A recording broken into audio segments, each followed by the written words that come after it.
guys, so I was just watching the Ducktales show from the 80s. I've been watching a lot of that since I've played the game recently. And, well, I'm going to tell my opinion in just a minute. So I'm going to review the game and let's get the review started. Hey guys, it's Mega Sega TV here. Today I'll be reviewing Ducktales Remastered for the Wii U.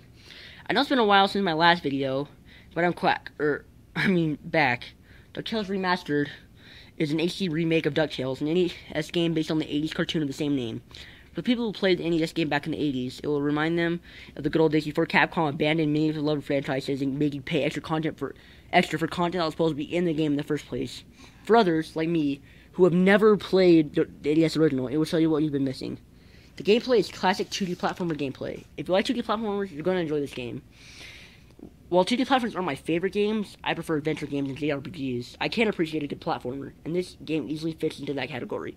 Its core gameplay revolves around platforming, obviously, but in this game, you can use Scrooge McDuck's cane as a pogo stick, which is loads of fun. The levels are fairly linear, with some backtracking and exploration involved. One more thing I should note about this game is difficulty. On the hardest difficulty setting, you get one life, and when that's gone, it's game over. You must restart the level. On the easiest difficulty, you can die as much as you want without getting game over. But you will still die. A lot. I love how this is easy for newcomers of the genre, but challenging for veterans based on what difficulty you select. Overall, I'd say the gameplay is flawless and deserves a 10 out of 10. Next up, we have the story. The story is about Scrooge McDuck and his nephews, Huey, Dewey, and Louie, going on an adventure to become richer than rich by collecting 5 rare artifacts. It's a nice story with some cool twists near the end. The game's not hugely story-focused, but for what the story that the Dutch game have is great. I would say it's a 10 out of 10 for what it is. Visually, this game is great. It reminds me a lot of Paper Mario, putting 2D sprites on 3D backdrops, and it looks fantastic in HD. The graphics also deserve a 10 out of 10.